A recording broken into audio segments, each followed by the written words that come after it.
പുലിപ്പലുമായി wrapper വേടനെ പിടികൂടിയതു മുതൽ സജീവമാണ് വയനാട് കലക്ടറേറ്റിലെ ആനക്കൊമ്പ് ചർച്ച. വേടന് ജാമ്യം കിട്ടി. പുറത്തിറങ്ങിയെങ്കിലും ജില്ലാ ആസ്ഥാനത്തെ കൊമ്പ് വിവാദം കെട്ടടങ്ങിയിട്ടില്ല.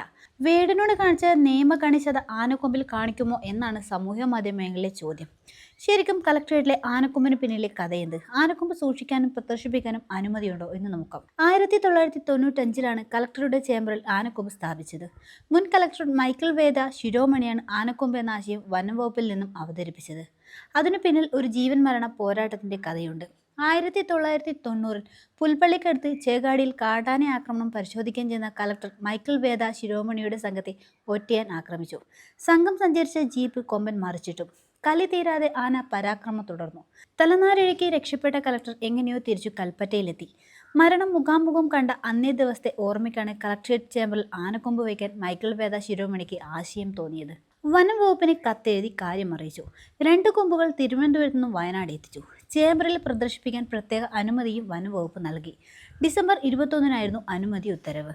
വേദ ശിരോമണിക്ക് ശേഷം കളക്ടറായ വിശ്വാസ് മെഹ്തയുടെ കാലത്താണ് ആനക്കൊമ്പിനായി ഡിസൈൻ ചെയ്ത ചട്ടം നിർമ്മിച്ചത്. പോഡർ പ്ലാന്റേഷൻ ചെയർമാനായ അശോക് പോഡാറുടെ ചിലവിലായിരുന്നു പണി. എറണാകുളത്ത് നിന്നും എത്തിച്ച തച്ചന്മാർ ഈട്ടിത്തടിയിലാണ് ആനക്കൊമ്പുകൾ ഘടിപ്പിച്ചത്. പിന്നീട് കളക്ടറുടെ കസേരയോട് ചേർന്ന് പിന്നിൽ സ്ഥാപിച്ചു. കൊമ്പ് പ്രദർശിപ്പിച്ചതിനെ ചൊല്ലി വൻ വിവാദമാണ് ഉയർന്നത്. എന്തടിസ്ഥാനത്തിലാണ് കളക്ടറുടെ ചേംബറിൽ കൊമ്പ് പ്രദർശിപ്പിച്ചത്? വനം വകുപ്പ് എന്തനുമതി നൽകി? തുടങ്ങിയ നിരവധി ചോദ്യങ്ങൾ പൊതുസമൂഹത്തിൽ നിന്നും ഉയർന്നു വന്നു. വിഷയം കോടതി കയറുകയും ചെയ്തു. അതിനിടെ കൊമ്പ് പ്രദർശിപ്പിക്കാൻ ലൈസൻസ് നൽകിയിട്ടില്ല എന്ന് വനം വകുപ്പ് വിവരാവകാശ പ്രകാരം മറുപടി നൽകിയതോടെ രംഗം കൊഴുത്തു. 2012 ചെതലയം സ്വദേശി കുഞ്ഞുമുഹമ്മദ് നൽകിയ വിവരാവകാശ ചോദ്യത്തിനായിരുന്നു മറുപടി. കൊമ്പിന് ചൊല്ലിയുള്ള കാട് കയറിയുള്ള ചർച്ച ഇതാദ്യമല്ല എന്നാണ് പറഞ്ഞു വെക്കുന്നത്. വന്യജീവി നിയമം എല്ലാവർക്കും ഒരുപോലെയെന്ന് നിർവചിക്കാൻ ചേംബറിലെ കൊമ്പ് ഒരു വിഷയമാക്കേണ്ടതില്ല എന്ന് ഒരു കൂട്ടരുടെ വാദം. എന്തായാലും വേടൻ മാറി മറ്റു വിവാദങ്ങൾ വന്നാലും കലക്ടറേറ്റിലെ കൊമ്പ് കുറെ കാലത്തേക്ക് ഒരു ഭാഗത്ത് വിവാദങ്ങൾ ഉണ്ടാക്കും എന്ന കാര്യം ഉറപ്പാണ്.